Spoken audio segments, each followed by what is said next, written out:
전에 우리 부곡중앙교회 와서 말씀을 전한 적이 있습니다. 집회를 인도한 적이 있는데 이제 땅에 남아 있으니까 다시 이렇게 만나게 되었습니다. 감사합니다. 어떤 목사님이 틀니를 새로 해놓았는데 그게 적응이 안 돼서 그런지 주일 설교를 15분만 하고 내려왔습니다. 장로님들이 걱정을 많이 했습니다. 앞으로 주일마다 저렇게 하시면 어떻게 하나 걱정을 했는데 웬걸 다음 주일은 목사님이 40분을 그냥 좔좔좔 말씀을 하십니다. 예배 마치고 장로님들이 달려가서 아이고 목사님 오늘은 말씀을 어떻게 그렇게 잘 하십니까? 목사님이 내가 오늘 아침에 바빠가지고 실수로 우리 집사람 틀니를 하고 나왔더니 말이 이렇게 잘 나오네요. 저도 21년 만에 다시 여러분 만나게 되어서 집사람 틀니로 장착을 하고 나왔습니다. 집사람 틀니도 성능이 만만치 않습니다. 우리 방금 읽은 말씀은 예수님이 기도에 관해서 비유로 하신 말씀입니다. 어느 집에 밤에 손님이 찾아왔습니다. 대접을 좀 잘 해야 되겠는데 집에 준비된 게 없습니다. 중동 사람들 손님 대접 끔찍하게 하는 거 잘 아시죠? 근데 준비된 게 없습니다. 할 수 없어서 옆에 사는 친구 집에 가서 문을 두드렸다는 것입니다. 그런데 이미 늦은 밤이라 다 잠자리에 들었고 그래서 기척도 없습니다. 그래도 이 사람은 계속해서 두드렸다는 것입니다. 그랬더니 마침내 친구가 일어나서 음식을 좀 챙겨두었다. 친구 관계만으로는 어림도 없는 일이지만은 안 가고 계속 두드려 대니까 너무 시끄러우니까 할 수 없이 일어나서 음식을 챙겨 주었다는 것입니다. 예수님이 그 얘기를 쭉 하시면서 마지막 결론을 이렇게 맺으십니다. 내가 너희에게 이르노니 구하라 그러면 너희에게 주실 것이요 찾으라 그러면 찾을 것이요 문을 두드리라 그러면 너희에게 열릴 것이라. 열심히 구하고 찾고 두드리고 하는 것이 기도라고 말씀하십니다. 그리고 그렇게 기도하면 반드시 응답을 받는다라고 말씀을 하십니다. 오늘 이 주님의 말씀을 통해서 우리가 배울 수 있는 기도의 특징이 두 가지가 있습니다. 첫째는 기도는 간청하는 것입니다. 친구 집을 찾아가서 문을 두드리는 사람, 두드릴 때 어떻게 두드렸을까요? 아주 세련되게 매너 있게 부드럽게 여보게 문 좀 열어보게 여보게 좀 일어나 보게 그렇게 했을까요? 택도 없지요. 문을 쾅쾅쾅쾅 두드리면서 여보게 좀 일어나 보게 아니 빨리 좀 일어나 보라니까 여보게 일어나. 한밤중에 남의 집 앞에 와서 왜 그렇게 사람이 무례하게 굽니까? 왜 그렇게 시끄럽게 합니까? 어떻게 하든지 그 집주인을 깨워서 음식을 좀 얻어내야 되니까요. 지금 집에서는 귀한 손님이 와서 기다리고 있는데 아무 준비된 것도 없고 한데 어떻게 하든지 이 집에서 음식을 좀 얻어내야 되니까요. 그 늦은 시간에 이 집 말고 다른 어디 가서 이 문제를 해결할 수가 있겠습니까? 그러니까 염치고 매너고 세련되고 다 집어치우고 그냥 쾅쾅쾅쾅 두드리면서 좀 일어나 보라니까 제발. 예수님은 그렇게 하는 것이 기도라고 말씀하십니다. 간청하는 것이 기도입니다. 막무가내로 머리를 들이미는 것이 기도입니다. 8절 끝에 보면 그 간청함을 인하여 일어나 그 요구대로 주리라 했습니다. 여기 간청이라는 단어의 원어의 뜻은 뻔뻔하다, 부끄러움을 모른다 그런 뜻이 있습니다. 진짜 뻔뻔한 사람처럼 맡겨놓은 것도 아니고 부끄러움을 모르는 사람처럼 그렇게 문을 두드리는 간청하는 것이 기도라고 말씀을 하십니다. 그 말은 기도할 때는 늘 고래고래 고함을 질러야 된다, 그런 뜻은 아닙니다. 그건 아닙니다. 어떤 아이가 밤에 자기 전에 기도를 하면서 하나님, 자전거 하나 사주세요. 제 자전거 너무 고물이에요. 하나님, 새 자전거 사주세요. 엄마가 달려가서, 얘야, 하나님이 귀가 먹으셨냐? 왜 그렇게 고함을 질러? 그러니까 아이가 말했습니다. 알아요, 엄마. 하지만 우리 할머니는 옆방에 계시잖아요. 그리고 할머니 귀가 어둡잖아요. 지금 그 아이는 누구 들으라고 기도하고 있습니까? 할머니. 그런 게 아니고 사람 누구가 들으라고 기도하는 것이 아니고 하나님께 기도하는 것이라면 고함을 질러도 좋고 조용히 기도해도 좋습니다. 조용히 기도해도 하나님은 얼마든지 들으십니다.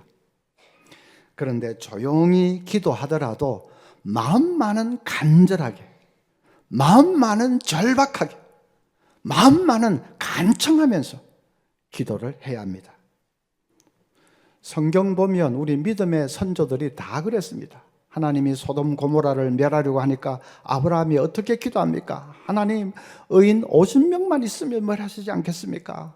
하나님이 그렇게 하마 45명만 있으면 멸하시지 않겠습니까? 그러마 40명만 있으면 멸하시지 않겠습니까? 그렇게 하마 30명만 있으면요, 20명만 있으면요, 10명만 있으면요, 진짜 하나님 짜증나도록 아브라함이 매달렸지 않습니까? 하나님 짜증내지 않으시지만 하나님 그렇게 매달렸습니다. 그럴 때마다 하나님이 그렇게 하마 들어주셨습니다. 야곱은 어떻습니까? 야복강 나루터에서 선사를 붙들고 씨름을 하는데 창세기 32장 26절에 야곱이 가로되 당신이 내게 축복하지 아니하면 가게 하지 아니하겠나이다. 환도뼈가 위골이 되어서 절뚝절뚝 하면서도 그냥 붙들고 늘어졌습니다. 축복해 주지 않으면 못 가십니다. 절대로 가게 하지 않겠습니다. 못 갑니다. 늘어졌습니다. 신앙의 우리 선조들이 다 그랬습니다. 하나님을 끈질기게 붙들고 늘어지고 매달리고 간청하고, 그래도 안 되면 어떤 때는 하나님과 설전을 벌이기도 했습니다. 아브라함 헤첼이라는 유대인 학자는 이렇게 말했습니다. 사랑의 하나님이 때때로 냉정하게 나타나실 때 그 모습을 받아들이기를 거부하는 것이 구약에 나타나는 기도의 전형적인 형태다. 선지자들은 결코 하나님의 냉정함을 순순히 받아들이지 않았다. 그냥 고개를 끄덕이면서 당신의 뜻이 이루어지이다 하지 않았다. 그들은 오히려 당신의 뜻이 변경될지어다 라고 하듯이 하나님께 도전했다. 그러면서 해철이 덧붙였습니다. 인간은 하나님께라도 절대로 백기토항을 하면 안 된다. 표현이 조금 세지만은 이 흐름을 쭉 보면 이 아브라함 헤첼의 관찰이 정확합니다. 우리 신앙의 선조들은 절대로 한 번, 두 번 기도해 보다가 안 되면 그냥 뒤로 나자빠져 버리는 그런 사람들이 아니었습니다. 인권 운동을 했던 수전 트루스는 한창 경제적으로 어려울 때 이렇게 기도했다고 합니다. 오 하나님, 당신은 제가 돈이 없다는 것을 아십니다. 당신은 어떤 방법으로든지 저에게 돈을 주실 수 있습니다. 지금 꼭 그렇게 해주세요. 당신이 그렇게 하실 때까지 저는 당신을 조금 더 쉬지 못하게 할 거예요. 하나님. 그것이 기도입니다. 들어주실 때까지 하나님을 조금 더 쉬지 못하게 하는 것, 계속 징징대면서 시끄럽게 구는 것, 계속 붙들고 늘어지는 것, 그것이 성경이 말하는 기도입니다. 그렇다면 이 성경에 비추어서 우리 기도는 너무 좀 점잠 빼고 있을 때가 많지 않은가? 염치 차리고 있을 때가 많지 않은가? 아버지 앞에 나가서 간구하는데 염치 체면은 무슨 체면입니까? 근데 우리는 너무 좀 그런 거 아닌가? 저희 교회에 안수 집사님 한 분은 은행에서 아주 고위직에 이렇게 계셨는데 이제 정년이 돼서 은퇴를 했습니다. 그러니까 지방에 있는 큰 회사에서 사장으로, 그런 분은 사장으로 모시고 갑니다. 그런데 그 회사는 선박을 만들고 하는 이런 회사인데, 회사가 너무 어려워서 우리 집사님 은행에 고위직이 있었으니까 이제 회사를 좀 회생을 시켜라, 그런 뜻으로 사장으로 모시고 갔습니다. 어쨌든 우리는 뭐 큰 회사 사장이 됐으니까 아이고 백수 되시는 줄 알았는데, 이제 사장이 잘 됐다고 전부 좋아했죠. 그런데 웬걸 1년도 안 돼서 큰 사건이 터졌습니다. 그 회사에서 선박 엔진의 그 성능 테스트 한 거 결과를 조작을 한 것이 발각이 됐습니다. 알고 보니 그게 처음이 아니고 수년째 그 조작을 해왔던 것입니다. 그러니까 그 큰 회사가 뭐 경영이 제대로 될 리가 있습니까? 그런 식으로 매사를 하니까 뭐 완전히 이제 파산 직전에 이르러서 된 거죠. 문제는 그렇게 이제 발각이 되고 터지니까 그 책임을 사장에게 다 뒤집어 씌워버렸습니다. 밑에서 실무자들, 뭐 임원들, 중력들 이런 사람들이 아무것도 모르고 지금 부임한 지 1년도 안 되는 낙하산처럼 떨어진 그 사장에게 모든 책임을 다 뒤집어 씌워버렸습니다. 그리고 어찌됐든 간에 마지막에는 또 사장 도장이 찍혀 있으니까 뭐 빼도 박도 못하게 됐어요.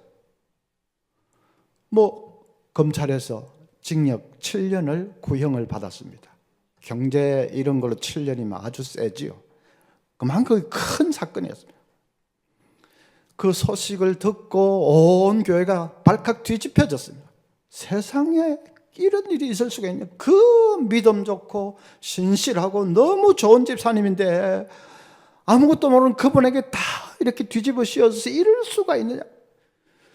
뭐 교역자들은 물론이고 그 구역 식구들 또 중보기도 팀 뭐 이래 관계된 아는 사람들 전부 그 가정 그 집사님 위해서 간절히 기도했습니다.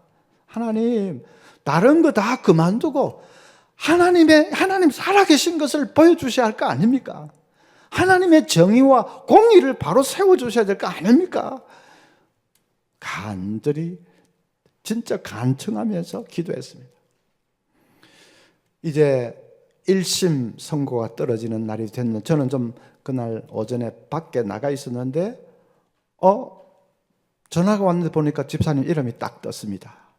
가슴이 막 두근두근한데 전화기를 들었습니다. 목사님 무죄가 나왔습니다. 제가 막 할렐루야! 와 고신 목사처럼 그렇게 할렐루야 크게 하는 사람 없죠?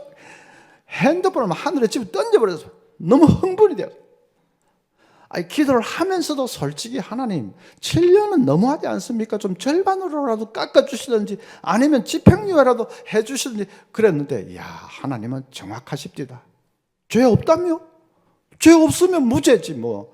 누가 뭐 7년 아니라 700년 했더라도 죄 없으면 무죄지. 하나님은 그대로 막 무죄.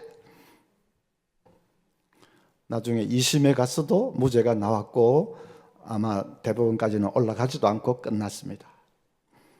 야, 지금도 간청하는 기도를 드릴 때 하나님은 얼마든지 그 기도 불쌍히 여기시고 들어 응답해 주시는 하나님이십니다. 어느 권사님이 저에게 오더니 목사님 그 며느리가 임신 5개월인데 지금 이 딸 달라고 기도해도 됩니까? 물어봅니다. 여러분 어떻습니까? 임신 5개월이면 뱃속에서 이제 딸이든 아들이든 다 정해져 있을 텐데 그럴 때 딸 달라고 기도해도 됩니까? 안 됩니까? 그거 쉽지 않은 문제입니다. 뱃속에는 아들이 들어앉아 있는데 딸 달라고 기도한다고 해서 그 뭐 아들이 딸로 착 바뀔 것 같지는 않고 그렇다고 또 목사가 돼가지고 그런 거는 기도해도 뭐 안 돼. 그 하나님도 어쩔 수 없으니까 기도하지 마세요. 기도하지 말라고 말하기도 그렇고 쉽지 않은 문제입니다. 그런데 그게 참 어렵게 느껴지는 것은 시간 때문에 그렇습니다. 시간, 우리 인간의 시간은 과거, 현재, 미래가 직선으로 쭉 흘러가지요. 그리고 한번 지나간 시간은 돌이킬 수가 없습니다.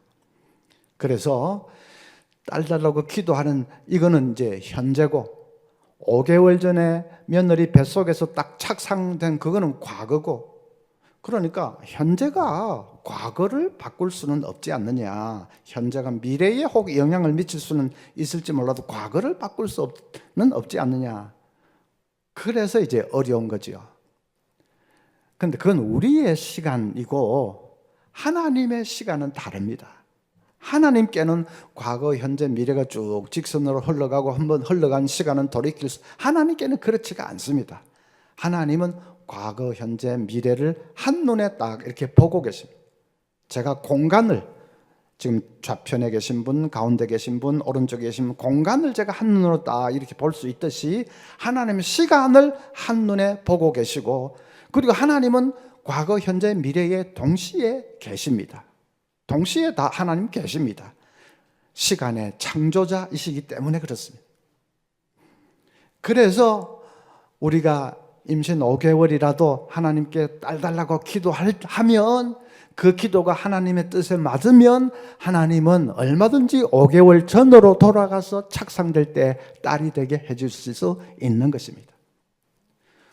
돌아간다는 말 자체가 벌써 어폐가 있습니다. 하나님은 돌아가고 말고도 없습니다. 과거, 현재, 미래 한 동시에 다 계신다니까요. 근데 우리 인간적인 표현으로 표현한다면 5개월 전으로 돌아가서 딱 착상이 될 때 딸 되게 해주시는 것입니다. 그래서 그 가정이 딸을 얻는다면 그건 임신 5개월 때 드린 기도의 응답으로 얻는 것입니다. 5개월이 문제가 아닙니다. 내일 해산한다, 내일 출산한다고 하는데 오늘 딸 주십시오 하면 그 기도가 하나님 뜻에 맞으면 하나님은 10개월 전으로 돌아가서 뱃속에 딱 착상할 때에 딸이 되게 해주시는 것이고, 그 가정이 딸을 얻는다면 그건 출산 하루 전에 드린 기도의 응답으로 얻는 것입니다. 이렇게 말하면 어떤 분은 제게 와서 또 질문합니다.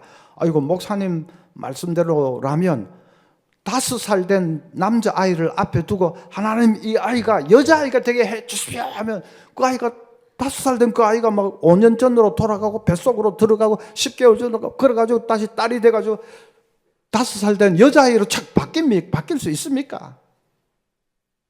그건 제 말을 잘 이해를 못해서 그렇습니다. 5살 된 남자아이는 그건 하나님의 뜻이 명백하게 드러난 거지요. 남자다고 하나님 뜻이 명백하게 드러나 있는 거지요. 그걸 뒤집어 엎으려고 하면 안 되지요. 임신 5개월은 우리가 딸인지 아들인지 모르기 때문에 기도할 수 있는 것이, 물론 의사는 기계로 보면 알 수 있을지 몰라도 우리는 모르기 때문에 모르는 상태에서는 내가 원하는 것을 기도할 수 있습니다. 종교개혁자 마르틴 루터도 그렇게 말했습니다. 기도할 때 먼저 너희의 에프론을 넓게 펼쳐라. 앞치마를 넓게 펼치고 원하는 것을 구하라.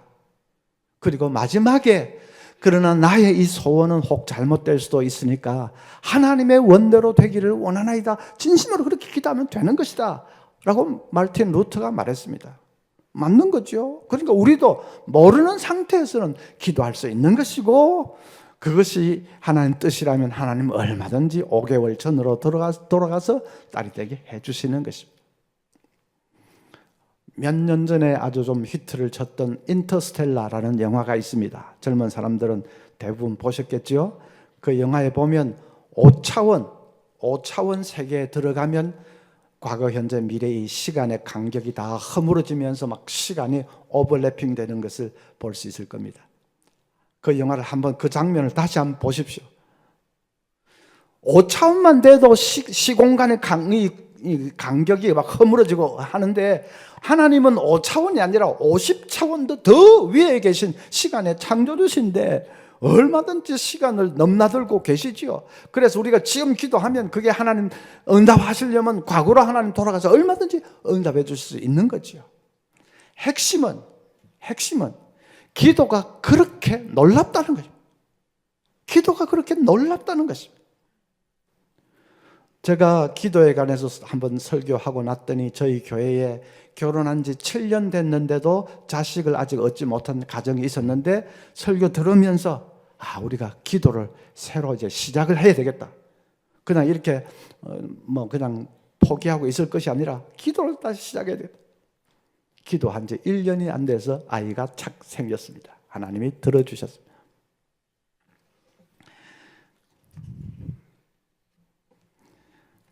그래서 종교교육자 이 존 칼빈은 이렇게 말했습니다. 기도를 통해 우리의 목소리가 하나님께 용납된다는 사실보다 우리를 더 흥분시키는 것은 없다. 진짜 그렇지 않습니까? 우리 이 작은 목소리가 창조주하는 그 크신 능력의 하나님, 그 하나님의 귀에 들리고 있다 하는 것을 생각하면 진짜 흥분이 됩니다. 어떤 무신론자가 영국의 윌리엄 템플 대주교에게 가서 12조로 이렇게 말했습니다. 기도하면 응답이 된다고요? 그건 응답이 아니라 우연의 일치겠지요. 윌리엄 템플 대주교가 이렇게 대답을 했습니다. 당신처럼 그렇게 생각할 수도 있겠죠. 그런데 분명한 것은 기도하면 우연한 일들이 자꾸 일어난다는 것입니다. 기도하지 않으면 아무 일도 일어나지 않지만요. 그래, 당신은 불신자니까 얼마든지 그렇게 생각할 수도 있겠다. 응답이라는 게 어디 있냐? 그건 우연의 일치지. 그렇게 생각할 수 있겠다. 그런데 희한한 것은 기도하면 당신이 말하는 그 우연의 일치라는 그게 자꾸만 일어난다는 거야. 기도 안 하면 아무 일도 일어나지 않지만은. 여러분, 그게 우연의 일치가 아니죠. 하나님께서 응답해 주시는 것입니다. 그래서 기도할 때 간청하는 기도를 하십시오. 결코 땅에 떨어지지 않습니다. 두 번째 기도의 특징은 인내하는 것입니다. 기도는 인내로 드리는 것입니다. 친구 집을 찾아가서 문을 아무리 두드려도 안에는 기척이 없습니다. 그도 그럴 것이 이미 늦은 시간입니다. 다 이제 잠자리 든 것이 분명합니다. 그래서 이 사람은 문을 두드리다가 순간적으로 낙심이 찾아왔을 겁니다. 아이고, 내가 너무 이거 지금 안 될 일을 하고 있는 거야. 그냥 돌아갈까 싶은 생각도 났을 겁니다. 안에서는 불이 꺼져서 깜깜하고 미동도 없습니다.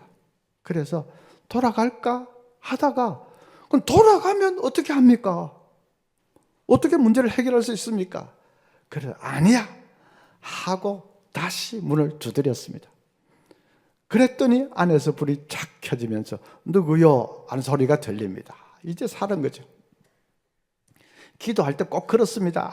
아무리 기도해도 하늘의 창은 불 꺼진 창처럼 깜깜하게만 느껴지고, 하나님은 도대체 들으시는지 안 들으시는지, 내가 기도한 지가 1년이 지나고 지금 2년이 지나고 하는데 하나님 미동도 안 하시는 것 같고, 그래서 아이고 포기할까 싶은 그런 순간이 옵니다. 다 포기하고 그냥 포기하자 싶은 그 마음이 들 때에 오늘 들은 이 설교 제목을 여러분 떠올려 보시기를 바랍니다. 오늘 설교 제목 다 같이 시작. 3분의 1쯤만 정신 차리고 있네. 이제 다 보셨죠? 다 같이 크게 시작. 포기하고 싶은 생각이 들 때에 한 번 더 두드려보라. 한 번 더 두드려보라. 안에서 불이 착 켜지고 그렇게 사모하던 응답의 그 역사가 나타날 수 있습니다. 그래서 인내해야 됩니다. 우리 한국 사람들이 인내심이 좀 많이 부족하죠. 저 동남아 여행을 가면 장사꾼들이 한국 사람인 것 귀신같이 알아보고는 우리 놀려댑니다. 빨리빨리 하면서 놀려댑니다. 우리가 빨리빨리 서둘러서 설쳐서 전쟁의 폐허에서 이 한강의 기적을 일궈낸 것은 모르고 그냥 지금 당장 조급하다고 빨리빨리 하고 놀려댑니다. 어쨌든 좀 우리가 인내심이 부족한 것은 사실입니다. 어떤 집사님이 이렇게 기도했다고 합니다. 하나님, 제가 인내심이 부족합니다. 저에게 인내심을 주시옵소서. 지금 당장 주시옵소서. 네. 무슨 뜻인지 좀 빨리빨리 알아채시기를 바라고, 알아채셨으면 웃으시기를 바라고. 네. 아마 이런 의문이 드는 분도 계실 겁니다. 하나님이 좀 빨리 응답해 주시면 어디가 덧나나? 왜 그 질질 끄시면서 우리한테는 그냥 인내로 기도하라 그렇게 요구만 하시고 왜 그러시나? 그런 의문이 드는 분이 계실 겁니다. 다니엘서 10장을 보면 다니엘이 어느 날 큰 전쟁의 환상을 보았습니다. 그 환상이 구체적으로 무슨 뜻인지가 너무 궁금해져서 그 뜻을 가르쳐 달라고 간절히 기도를 했는데 3주나 지나도록 응답이 없습니다. 다니엘이 너무 마음이 무겁고 답답했었습니다. 전에는 이런 일이 없었는데 왜 그럴까? 3주 지나서 마침내 온몸에서 빛이 나는 천사가 나타나서 하는 말이 3주 전에 다니엘이 기도할 때에 벌써 응답해 주려고 이 길을 나섰다는 것입니다. 그런데 도중에 바사국 왕이 막아서 지체가 됐다고 합니다. 바사국 왕은 악의 세력, 사탄의 세력을 가리킵니다. 그래서 싸움이 일어나서 지체가 되는데 마침내 천사장 이 미가엘이 등장해서 도와주어 가지고 그 악한 세력들을 물리치고 이제야 당도하게 되었다. 그러면서 이제 다니엘이 기도했던 그 전쟁의 환상의 의미 그걸 쭉 설명을 해 주었습니다. 그런데 다니엘은 설명해 주는 그건 귀에 들어오지도 않고 천사가 앞에 한 그 말 때문에 충격을 받았습니다. 자기가 그 환상을 보고는 무심코 그 의미를 알게 되고 자기는 좀 무심코 기도했는데 자기 기도 때문에 천상에서는 복잡한 일이 벌어지고 있었던 것입니다. 천사가 출동을 하고 악한 세력들을 막아쓰고 그 사이에서 막 전쟁이 일어나고 마침내 천사장까지 막 등장하고 복잡한 일들이 일어나고 있었던 것입니다. 자기 기도 때문에 하나님은 하늘에서 이 복잡한 일들을 다루고 계셨던 것입니다. 마찬가지입니다. 우리가 기도하면 하나님은 바로 들으십니다. 하나님이 전능하신 하나님이 우리 기도하는데 그 기도가 하나님께 가는데 뭐 시간이 뭐 1년이고 10년이 시간이 걸리겠습니까? 하나님 바로 들으십니다. 그런데 그 기도에 응답해 주기 위해서는 하나님 편에서 여러 가지 하실 일이 많을 때가 있습니다. 그 기도에 얽혀 있는 다른 사람을 먼저 좀 변화를 시켜야 되고 응답해 주기 위해서는 거기에 관계되어 있는 다른 어떤 일들을 좀 하나님 먼저 좀 변화를 시켜야 되고 그럴 수가 있습니다. 여러분 그렇지 않겠습니까? 우리는 내 기도요 이게 응답되냐 안 되냐 내 기도 그것만 딱 생각하지만은 하나님이 하늘에서 내려다 보실 때는 사람 일이란 게 다 얽히고 설키고 다 그렇게 돼 있는데 그 기도를 응답해 주기 위해서는 먼저 좀 남편을 좀 어떻게 바꿔야 될 그런 변화시켜야 될 그런 일도 있을 수 있고 환경을 좀 어떻게 변화시켜야 될 수도 있고 뭐 다른 거 해야 될 그런 얽혀 있는 일들이 많이 있을 수가 있습니다. 하나님께서 그 일들을 하고 계신 것입니다. 그래서 마침내 이 퍼즐 조각들이 다 딱 맞추어졌을 때 응답이 나타나는 것이죠. 하나님이 일부러 우리 인내심 테스트 하려고 일부러 시간을 끄시는 게 아니라 벌써 응답해 주려고 하나님이 우리는 모르지만은 하나님이 하늘에서 내려다보시면서 거기에 관계되어 있는 일들을 교통정리도 하고 하나님이 일을 하고 계시는 것입니다. 그래서 시간이 걸리고 다 됐을 때 이제 기도의 응답이 나타나는 것이죠. 그래서 우리가 응답을 인내심을 가지고 기다리면서 기도해야 된다 할 때 그거는 막 피곤하게 억지로 인내하고 그런 게 아닙니다. 기쁨으로 인내할 수 있습니다.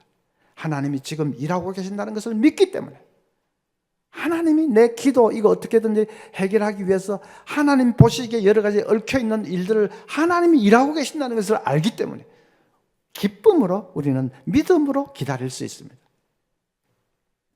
여러분 지푸라기 하나로 코끼리 등뼈를 부러뜨릴 수 있다. 그러면 믿으시겠습니까? 그런데 그럴 수가 있습니다. 코끼리 등에 지푸라기를 하나 올리고 또 올리고 또 올리고 또 올리고 계속 쌓으면 아무리 이 거대한 코끼리라도 언젠가는 감당할 수 없는 시점이 올 겁니다. 그때 지푸라기 하나 더 딱 올리면 코끼리 등뼈가 쫙 쪼개지면서 덜썩 주저앉게 됩니다. 그것을 임계점이라고 합니다.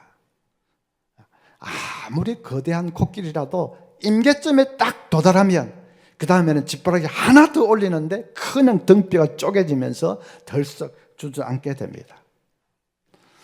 우리 삶에도 임계점이 있습니다. 해리포터를 써서 영국 여왕보다 더 부자가 된 사람이 그 작가 조앤 롤링이죠. 근데 조앤 롤링이 처음에 해리포터 출판할 때에 그 책을 순적하게 출판한 게 아닙니다. 모두 12군데 출판사에서 빠꾸를 먹었습니다. 그도 그럴 것이 이름도 없는 어느 아줌마가 아기를 카트에 태우고 줄줄 끌고 와서 출판사 찾아와서 원고 뭉치 내밀면서 이거 좀 책으로 내주십시오 하는데 어느 출판사에서 그걸 받아서 책으로 내주겠습니까? 전부 안 된다, 안 된다, 안 된다. 12군데에서 다 거절을 당했습니다. 13번째 내밀었는데 그 사장은 무슨 생각을 했는지 뭐 오케이 한 것이고 초대형 대박이 터진 거죠. 우리 같으면 뭐 한 똑같은 일로 한 4-5번만 거절을 당해도 우리는 포기했을 겁니다. 이거 안 되는 말이다. 포기했을 겁니다. 그런데 그 조앤 롤링은 12번이나 막 계속 빠꾸를 먹는데 포기하지 않았어요. 그런데 그 12번이 임계점이었습니다. 12번이 임계점이었습니다. 이제 13번째 한 번 더 딱 갔는데 그냥 대박이 터진 거 아닙니까? 만약에 임계점에 도달하지 못하고 조앤 롤링이 그 전에 포기를 해버렸다면 오늘날 아이들이 열광하는 해리포터는 세상에 없는 겁니다. 생각만 해도 아찔하죠. 중요한 것은 기도에도 임계점이 있습니다.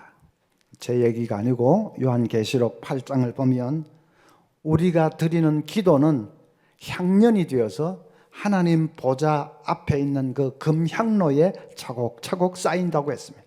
기도를 드리면 그게 향년으로 올라가서 금향로에 차곡차곡 쌓입니다. 그러다가 이제 향로 아귀까지 딱 차면 그때 천사가 그것을 취해서 거기다 불을 붙여서 지상에 쏟으면 이 지상에 지진이 일어나고 번개와 뇌성과 우레가 친다라고 말씀을 했습니다. 그 아귀까지 탁 차는 것이 그 기도의 임계점인 거죠. 아귀까지 차는 것이 임계점이죠. 그러면 불을 붙여서 쏟으면 지진이 나고 번개와 우레와 내성이 친다. 그 말은 기도에 막 놀라운 응답이 나타난다는 말입니다. 귀신이 소리를 지르고 떠나가고 그 막 지축을 쪼개는 그런 기적의 응답이 나타나고 놀라운 일들이 일어난다 하는 말입니다. 그래서 이제 기도할 때 임계점에 도달할 때까지 인내로 기도해야 됩니다. 인내가 막 지루하게 막 마지못해서 기다리는 것이 아니라 하나님 지금 일하고 계심을 믿고 기쁨으로 기다리는 것입니다. 그러다가 임계점에 딱 도달하면 응답이 나타날 때는 순식간에 나타납니다. 기도할 때는 5년을 기도한 것도 기도할 수도 있고 10년을 기도할 수도 있고 기도할 때는 인내로 기도하는데 응답이 나타날 때는 순식간에 나타납니다. 갑자기 막 그렇게 사업이 안 되던 사람이 갑자기 막 길이 도로가 확 생긴다더라 역세권이 된다더라 하면서 막 확 사업이 펴이기 시작합니다. 평생 교회 안 나가던 남편이 갑자기 다음 일요일부터 교회 갈게.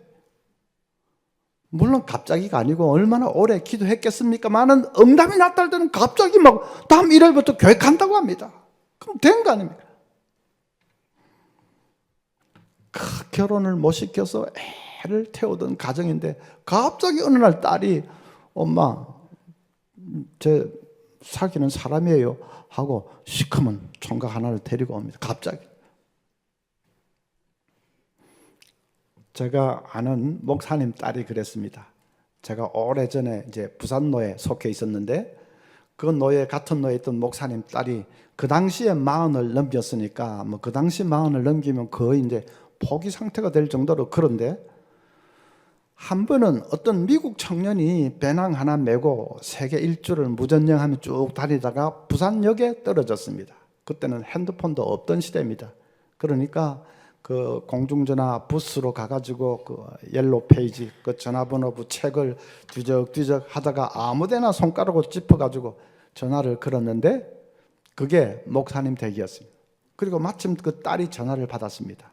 미국 청년이 내가 이 무전여행 다니다가 부산이라는 곳에 떨어졌는데 여기는 아는 데도 없고 또 아무 아는 사람도 없고 그래서 실례를 무릅쓰고 이렇게 전화를 했습니다. 그 딸이 마침 제가 한 사흘 시간이 있으니까 그러면 안내를 해드리겠습니다.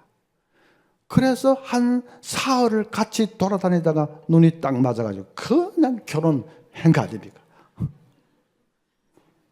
40도 더 넘은 딸이. 제가 재작년에 미국에서 알칸사 리틀락에서 집회를 하면서 이 얘기를 했더니 예배 마치고 그 담임 목사님 저에게 오더니 목사님 아까 그 설교 중에 얘기한 그 가정의 그 부인 성씨가 혹시 조씨 아닙니까? 맞다고. 맞네요. 제가 설교 들으면서 혹시 그 집 얘기 좀 하는 거 아닌가 했는데 맞네요. 그 집이 여기서 1시간 떨어진 데 삽니다. 잘 삽니다. 미국에서 1시간 떨어져 있으면 바로 옆집이지요. 잘 산답니다. 당연하죠. 하나님이 맺으신 가정인데 잘 살겠지요. 야, 참 이 세상이 좁다 하는 생각도 하면서도 잘 산다니까 기분도 좋고 진짜 뭐 응답이 나타나려니까 갑자기 혹시 가정에 아직 결혼 못 시켜서 애를 태우는 그런 자녀 있으면 너무 걱정하지 마십시오. 제가 신방을 해보면 집집마다 요즘 어떻게 된 판이 한 명씩은 있습니다. 그것도 남말 할 것도 없고 우리 집에도 한 놈이 있습니다. 그때는 갑자기 놈자가 나오네. 예. 우리 집에도 생각이 없어. 생각이 어떻게 된 판. 그래서 다들 걱정이지만은 그래도 기도만 하십시오. 기도만. 인내로 기도하면 응답이 나타날 때는 갑자기 나타납니다. 또 사육감이 뭐 여러 명 필요한 것도 아니지 않습니까? 딱 한 명만 있으면 되지 않습니까? 한 명 나타날 것입니다. 그런데 미국 청년한테서 전화 올 수도 있으니까 영어는 조금 해놔야 됩니다. 한 10여 년 전에 저희 교회에서 분당에 이찬수 목사님 모시고 집회를 한 적이 있습니다. 둘째 날 집회하기 전에 이제 저녁 식사를 같이 하는데 그 이찬수 목사님 저에게 한 목사님 교회 오신 지 몇 년 좀 되셨습니까? 제가 그때 이제 신대원 교수 그만두고 교회 부임한 지가 한 7년 됐을 때입니다. 그래서 한 7년 된다고 했더니 아이고 7년 만에 제가 들으니까 교회가 3배나 커졌다고 하던데 와 이거 목사님 참 대단하십니다. 그럽니다. 저는 그런 소리 들으면 약간 장난기가 발동합니다.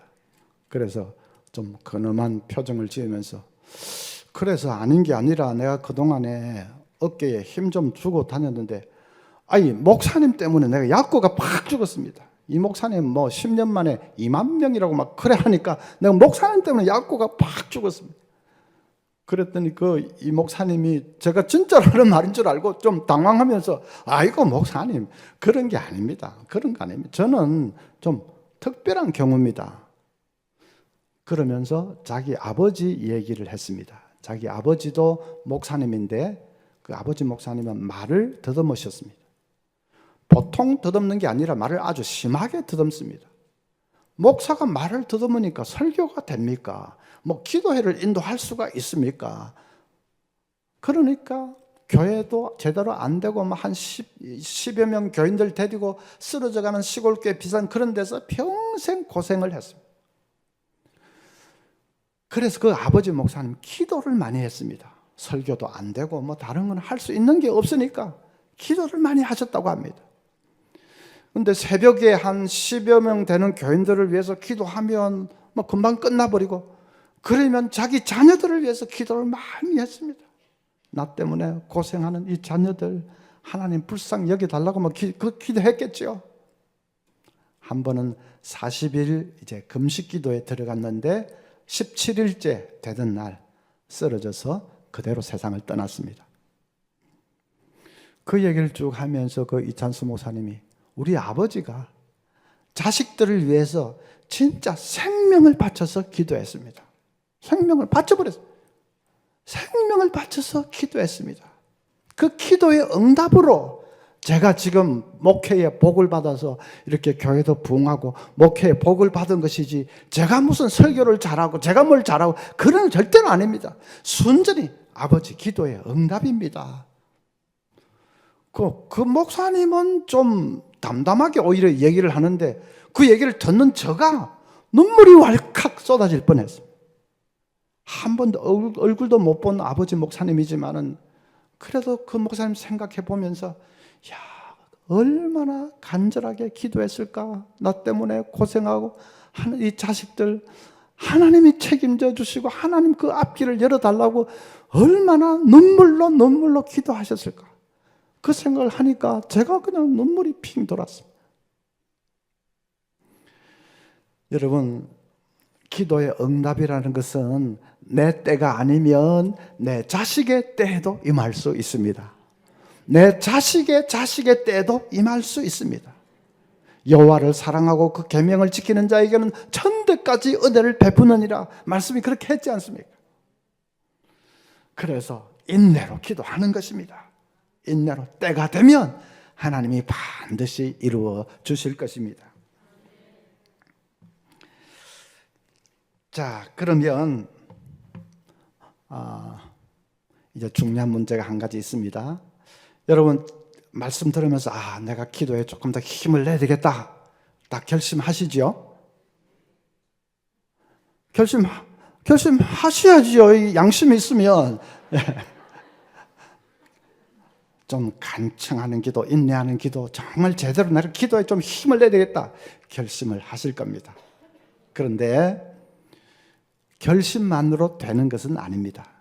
결심 안 하는 것보다는 결심하는 게 훨씬 좋지만은 그래도 결심만으로 되는 것은 아닙니다.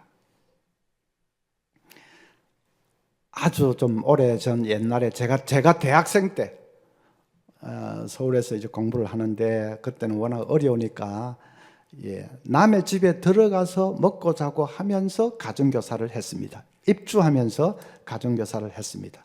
저도 어느 집에 가서 제가 대학교 2학년 때인데 고등학생 아이를 가르쳤습니다. 근데 그 고등학생에게 누나가 있는데 대학교 1학년짜리 누나가 있습니다. 한 집에서 이제 뭐 같이 사는 거죠. 그런데 그 누나가 언제부턴가 저를 대하는 태도가 조금 이상야릇하게 아니 안 믿으십니까? 그때는 저도 옛날엔 잘 나갔습니다. 조금 흑심을 품은 게 분명해 보입니다. 그런데 어느 날 저에게 오더니 하는 말이 이번 토요일 날 태릉 배밭에 자전거 타러 가지 않겠느냐고 합니다. 드디어 올 것이 왔습니다. 자전거 데이트 신청이죠.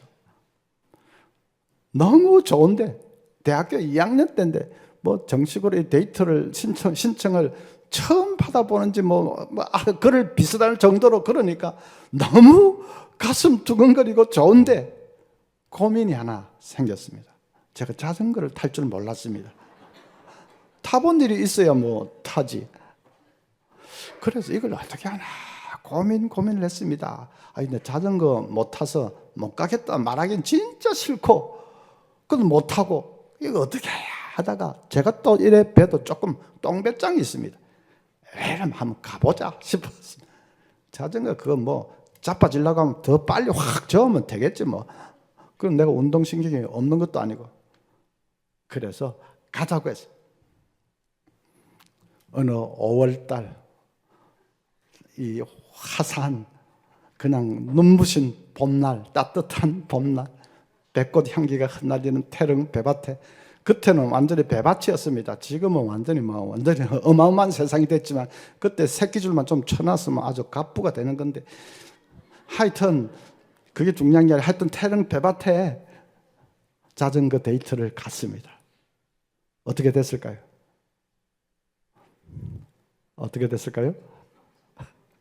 저 빙긋이 웃으시는 분들은 남의 불행을 기뻐하는 분들. 그냥 이리 쥐어박고 저리 쥐어박고 여기 쳐박히고 저기 쳐박히고 개골창이 거꾸로 막 쳐박히고 진짜 인간으로서는 못할 짓을 다 했습니다. 안 되더라고요. 타고 싶은 마음은 꿀떡같이요. 지금 여자 앞에서 폼 나게 한번 타고 싶은 마음은 꿀떡같이요. 타고 말 거야 하는 의지는 충천했지요. 그런데 그것만으로는 안 됩니다. 뭐가 있어야 됩니까? 모르는 척 하지 말고 뭐가 있어야 됩니까? 연습이 돼 있어야 되는 거죠. 훈련이 돼 있어야 되는 거죠. 그래서 자전거를 탈 줄 알아야 타는 거지, 평소에 자전거 못 타면서 중요한 데이트 때는 자전거 갑자기 타고 그렇게는 절대로 안 됩니다. 진짜로 절대로 안 됩니다. 평소에 훈련이 돼 있어야, 그래서 평소에 탈 줄 알아야 중요한 때에도 탈 줄 압니다. 알게 됩니다. 기도도 마찬가지입니다. 기도도 마찬가지입니다. 훈련이 돼 있어요. 기도에 훈련이 돼 있어야 됩니다. 그래야 중요한 순간에 기도가 나옵니다. 요즘은 그 초보 운전 표시도 아주 다양합니다. 뭐 왕초보 해놓고 병아리 그려놓고 한 건 다 옛날 버전이고 요즘 아주 다양합니다. 어떤 차에는 딱 보니까 3시간 동안 직진만 했어요. 이러는. 또 어떤 차는 딱 보니까 저도 제가 무서워요. 와, 그거 보니까 정말, 야, 지도 지가 무섭다고 하는데 저 차를 가까이 가면 안 되겠다 싶은 생각이 들어. 또 어떤 차는 뭐 영화 대사처럼 전 이미 걸렸어요. 먼저 가세요. 근데 어느 날 딱 봤는데 앞건이 있었습니다. 앞건은 이겁니다. 답답하시지요? 저는 환장하겠습니다. 그 딱 보니까 그냥 입장을 딱 바뀌어서 생각이 되면서, 진짜 자기는 얼마나 이 운전이 제대로 안 되고 겁이 나고 차선을 바꿔야 되겠는데 막 잘 바꾸지도 못하게, 자기는 진짜 그냥 환장하고 싶을 거야. 그 생각을 하니까 뭐 앞에서 빌빌대도 빵빵 재촉을 못 하겠습니다. 제가 뭐 빵빵 그러지 않습니다만 하여튼 답답하시죠? 저는 환장하겠습니다. 우리 교역자들이 좀 그런 걸 느낄 때가 많습니다. 저 집사님 가정에 지금 사업이 너무 어려워서 지금 너무 힘들다 하는데 좀 기도를 좀 해보시지. 왜 저러고 있을까? 답답합니다. 옆에서 보면. 진짜 하나님 앞에 막 사생결단 매달려 좀 기도하면 생각지도 못한 그런 돌파구를 하나님 열어주실 수도 있는데 왜 저러고 있을까? 집사라는 분이 진짜 교역자들 보기엔 답답합니다. 그런데 막상 본인은 환장하고 싶을 겁니다. 기도가 안 돼서. 아니, 집사님인데 이럴 때는 기도밖에는 없다는 걸 왜 모르겠습니까? 근데 기도하려고 앉으면 하나님 아버지 몇 해보지만은 기도가 안 됩니다. 그냥 하나님이 보이는 게 아니라 막 큰 염려가 막 근심에 몰려오고 막 그냥 지금 자기가 당하고 있는 문제들이 막 떠오르고 누가 무슨 한마디 한 그것도 생각나고, 기도하려고 하나님 주여 주여 해보는데 그건 아주 공허한 말이고 몇 번 그래 해봤지만 주님이 보이는 게 아니라 온갖 근심 걱정만 딱 밀려오는데 그냥 5분을 못 견디고 벌떡 일어나서 가는 거죠. 기도가 안 되는 겁니다. 그러니까 옆에서는 답답하다 하는데 본인은 환장하고 싶을 겁니다. 왜 그렇게 기도가 안 되지요? 평소에 훈련이 안 되기 때문에 그렇습니다. 제가 평소에 자전거를 탈 줄 모르면 중요한 순간에도 못하듯이 생각만으로는 안 되듯이 마찬가지입니다. 기도도 훈련이 안 돼 있으면, 그러면 내가 이러다가도 뭐 가정에 큰 문제가 생기면 내가 기도하지 하는 생각은 하지만 그 생각은 안 됩니다. 큰 문제가 생겨도 절대로 기도가 안 됩니다. 그래서 훈련을 쌓아야 됩니다. 기도의 훈련을 어떻게 쌓을 수가 있습니까? 새벽 기도입니다. 새벽에 드리는 이 기도는 기도의 훈련을 계속 쌓는 시간입니다.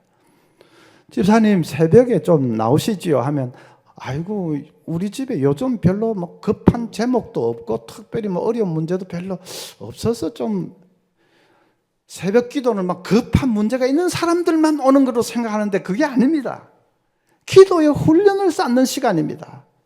그 훈련을 그렇게 잘 쌓아야 다음에 급한 문제가 생길 때 기도할 수 있습니다.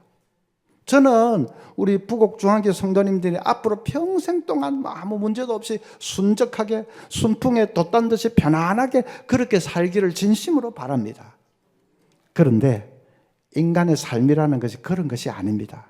그렇게 순적하게 살면, 평탄하게 살면 좋겠지만은 원치 않는 시련의 비바람을 만나는 것이 그게 인간의 삶 아닙니까?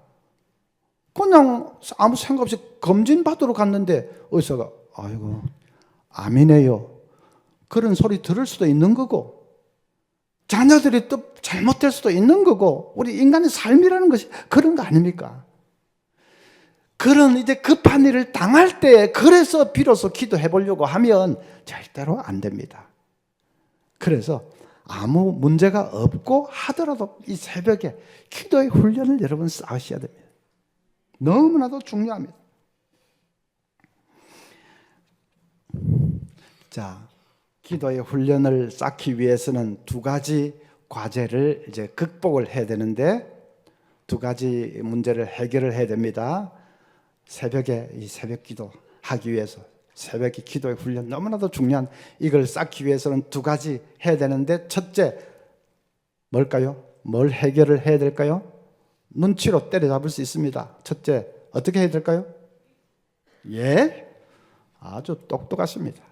저녁에 일찍 주무셔야 합니다.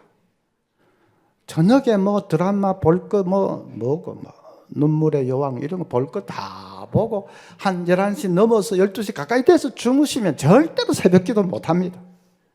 그건 사람이 나빠서 못 하는 게 아니라 몸이 따라주지를 않습니다.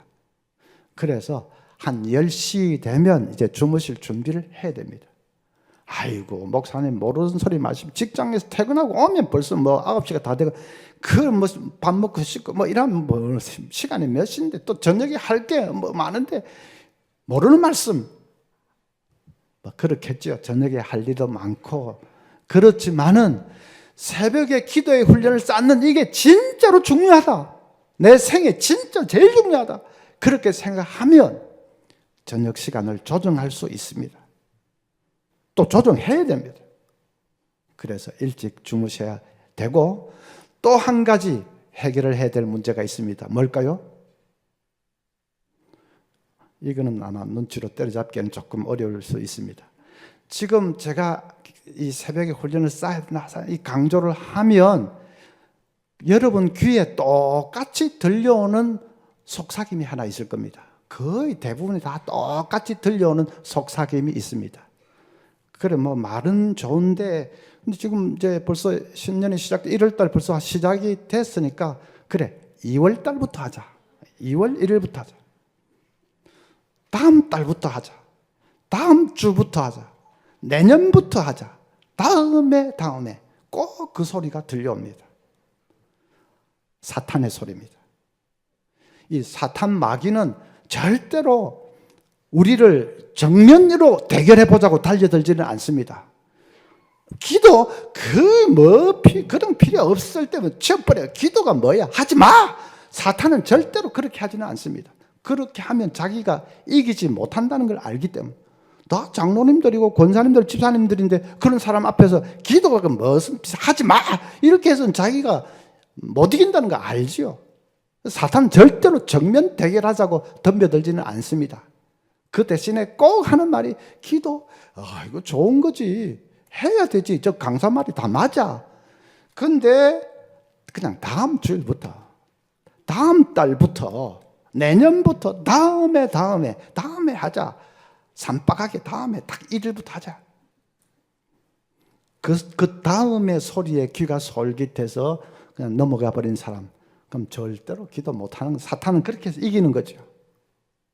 마귀 중에서 제일 간교한 놈이 다음 마귀입니다. 다음 마귀. 그 다음 마귀에 걸려가지고 영원히 못하게 된 사람이 얼마나 많은지 모릅니다. 다음 해가 아니고 바로 내일부터.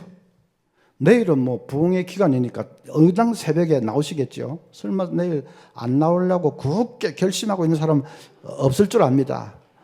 내일은 뭐 자동 해결되는데, 그다음 월요일부터 계속 바로 지금부터 이렇게 해야지 다음에 하면 절대로 못합니다. 애굽에 10가지 재앙을 막 쏟아붓는데 그 중에 개구리 재앙이 있습니다. 개구리가 식탁에도 득실거리고 침대 위에도 득실거리고 막 이렇게 거실에도 득실대고 하니까 시끄럽고 불결하고 전염병도 옮기고 천하의 바로도 바짝 손을 들어버렸으면 내가 졌다. 모세 너 백성들 데리고 가라 했습니다. 모세가 의기양양해서 그러면 저 개구리들을 언제 치워드릴까요? 했습니다. 바로가 뭐라고 대답했는지 아십니까? 성경을 자세히 안 본 분들은 잘 모를 텐데 바로가 내일 했습니다. 바로가 정신이 있는 사람입니까? 없는 사람입니까? 뭐 개구리 들끓어서 병도 옮기고 시끄럽고 불교 그래서 자기 자존심 황제 그 자존심 다 구기면서 그냥 내가 졌으니까 내 데리고 가라 그렇게 말했으면 개구리 언제 치워드릴까요? 했으면 지금 당장 꼴도 보일 때 지금 당장 1초도 막 머무르지 말고 지금 당장 싹 없애버려 그렇게 해야 정상 아닙니까? 내일 하면 그럼 하룻밤을 개구리들과 더 같이 지내야 되는 거 아닙니까? 그 진절머리라는 개구리들과 하룻밤을 더 지내야 되는 거 아닙니까? 미국의 어느 설교 잘 하시는 목사님이 그 본문으로 설교를 하면서 제목을 이렇게 뽑았습니다. 개구리들과 하룻밤 더. One more night with frogs. 개구리들과 하룻밤 더.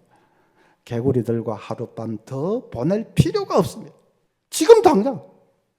마찬가지로 다음에 하면 안 됩니다. 정말 옳은 것이라면, 정말 기도의 훈련 그게 필요한 것이라면 내일부터, 내일 새벽부터 시작을 하셔야 됩니다. 우리 부곡중앙교회 평소에 기도 많이 하시는 분들은 뭐 너무나 좋은 것이고 혹시 그동안 하지 못하신 분이 계시다면 이제 힘을 한번 내보십시오. 큰 우리 가정에 뭐 절박한 문제가 없는데 그게 아닙니다. 절박한 문제가 없어서 좀 동기 유발이 잘 안 될 수가 있는데 그게 아닙니다. 훈련을 쌓는 이게 너무나도 중요합니다. 제가 성경 다음으로 거의 중요하게 생각하는 말이 하나 있는데 챔피언은 링에서 태어나는 것이 아니다. 링에서는 다만 인정받을 뿐이다. 이 권투 챔피언이 링 위에서 탄생하는 것이 아니라면 어디서 태어나는 것입니까? 이 눈치로 때려잡을 수 있는데 어디서? 예, 성가대가 샬롬 성가대죠. 눈치가 빠릅니다. 훈련장에서 태어나는 것입니다. 샌드백을 두고 막 땀을 비같이 쏟으면서 샌드백을 두들기고 스파링 파트너와 함께 막 치고 막 얻어맞고 자빠지고 피땀을 그냥 흘리는 그 훈련장에서 챔피언은 이미 탄생한 것입니다. 링에서는 그것을 만인 앞에서 이제 인정받는 것일 뿐입니다. 마찬가지입니다.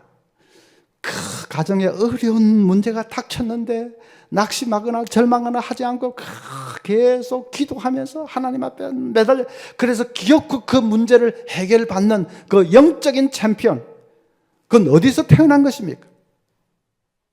눈치로 어디서 태어난 것입니까? 새벽에 기도의 훈련장에서 이미 태어난 것입니다. 아무도 보지도 않고 알지도 못하는 그 자리 하나님과 나만의 그 골방에서 실험하는 그 기도의 자리에서 영적인 챔피언은 이미 탄생한 것입니다. 가정의 위기를 당해서 그걸 기도로 이기는 그건 이제 만인 앞에 인정받는 것일 뿐이죠. 메리큐스 마네라는 부인이 있는데 남편이 사업에 부도를 당해서 그래서 혼자서 어디로 잠적을 하고 사라져 버렸습니다. 부인과 아이들만이 그냥 거리에 남게 생겼습니다. 그런데 또 제일 큰 머슴의 이놈이 문방구에서 뭘 훔치다가 발각이 돼서 파출소에 또 연락이 왔습니다. 엎친 데 덮친 격으로 막 도무지 자기 혼자서는 감당할 수가 없어서 이 메리큐스 마네 부인이 여기까지인 모양이다. 그냥 끝내자.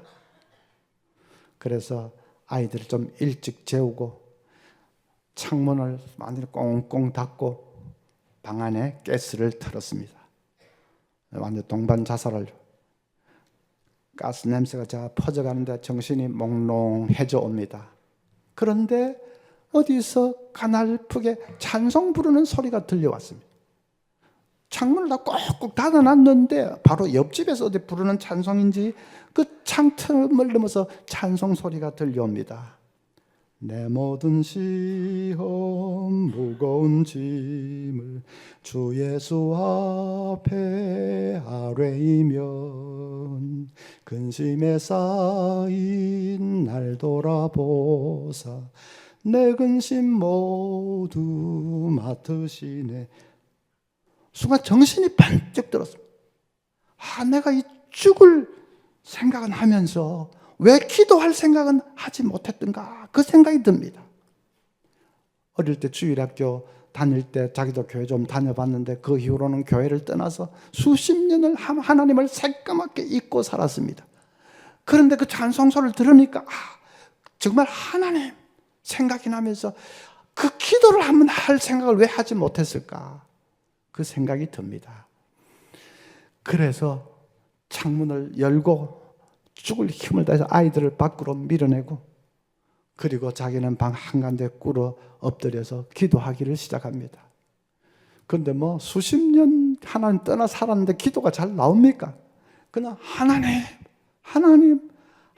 이름만 부르는데도 그렇게 눈물이 쏟아지는지, 그 눈물 범벅이 되어서 하나님의 이름을 부르면서 그냥 1시간쯤 기도를 했습니다. 근데 마음 이 한구석에서 이 생각이 싹 드는 게 밑바닥부터 그냥 죽었다고 생각하고 다시 새로 한번 시작해보자 하는 생각이 들기 시작합니다. 정말 위대한 응답이지요. 죽으려고 가스를 피워놓았던 사람인데 다시 한번 시작을 해보자 하는 그 용기가 생기는 것 자체가 그 위대한 응답이죠.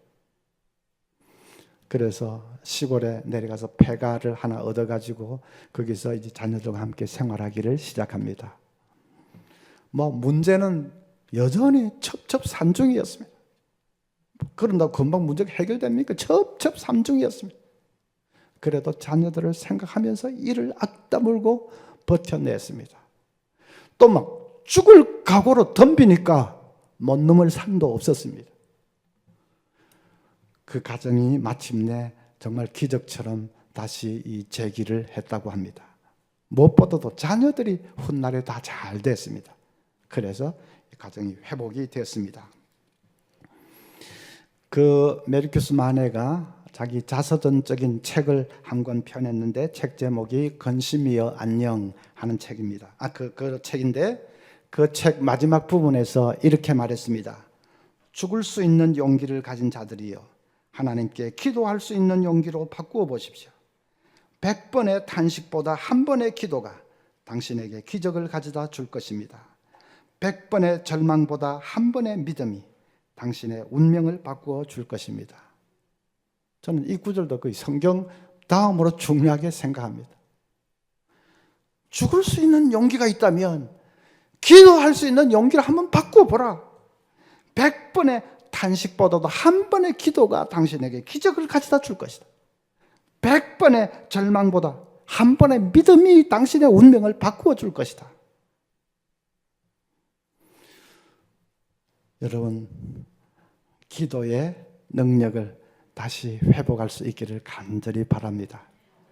갑자기 불을 팍팍 받아서 되는 건 아니고 이제 훈련을 쌓으셔야 됩니다. 새벽에 기도의 훈련을 착실하게 다 쌓아가시면 기도에 힘이 점점 붙고 또 확신도 생기고 능력도 생기고, 그래서 가정에 원치 않는 그런 일을 갑자기 확 당할 때 기도하면서 돌파해 나갈 수 있는 그런 사람들이 다 되실 것입니다. 교회의 자산은 어디 땅을 수천 명 사놨다, 기도원 부지가 있다, 그런 게 교회 자산이 아닙니다. 교인들 중에 박사도 많고 교수도 의사도 이 유력한 사람들이 많다, 그런 게 교회의 자산이 아닙니다. 교회의 자산은 기도입니다. 초대 예루살렘 교회가 건물이 웅장하고 좋았습니까? 거기에 유력한 사람들이 수천 명이 있었습니까? 겨우 부인들하고 해가 120명. 그랬지만은 그 교회가 기도의 능력이 있는 교회. 그래서 엄청난 일을 해냈지 않습니까? 우리 부곡중앙교회도 정말 기도의 자산이 풍성하고 기도의 자산이 강력한 그런 교회 될 수 있기를 바랍니다. 금년 한 해에 얼마나 참 문제들이 많은지, 국가적으로나 우리 또 개인적으로도 얼마나 헤쳐나가야 될 문제들이 많은지, 정말 기도 밖에는 없습니다. 간청하는 기도, 인내하는 기도로 돌파하시고 기도의 능력으로 놀라운 일들을 경험하시는 그런 우리 사랑하는 성도님들 다 되시기를 바랍니다.